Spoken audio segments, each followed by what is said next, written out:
Oggi il protagonista della nostra ciaccola è il prosciutto. Sì, il prosciutto veneto, berico e euganeo.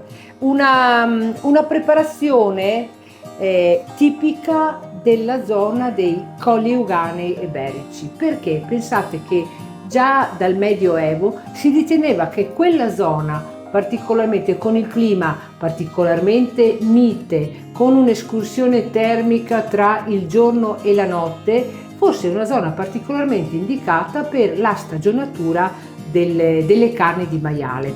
Infatti l'attenzione e l'uso delle carni di maiale rappresentava una ricchezza per tutto il tempo dell'anno, affidandosi alla stagionatura delle carni che provenivano appunto dal maiale. Era diventata proprio una tradizione rurale quella di utilizzare le cosce del maiale per ottenere il prosciutto.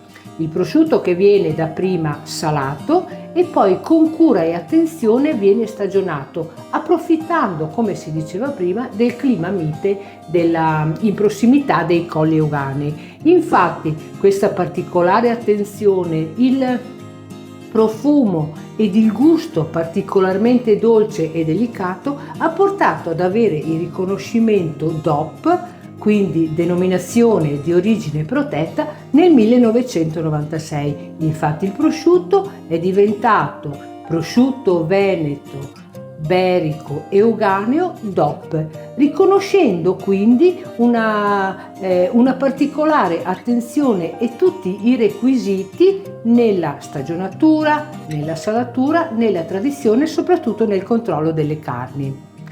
Se voi siete curiosi di assaggiare questo particolare prodotto, lo potete fare in tutte le zone limitrofe alla città di Montagnana o in tutte le zone dei colli euganei, però lo potete assaggiare anche qui da noi a Val Grande. Se già lo conoscevate o se preferite altri tipi di prosciutto, io vi invito a scriverlo qui sotto nei commenti.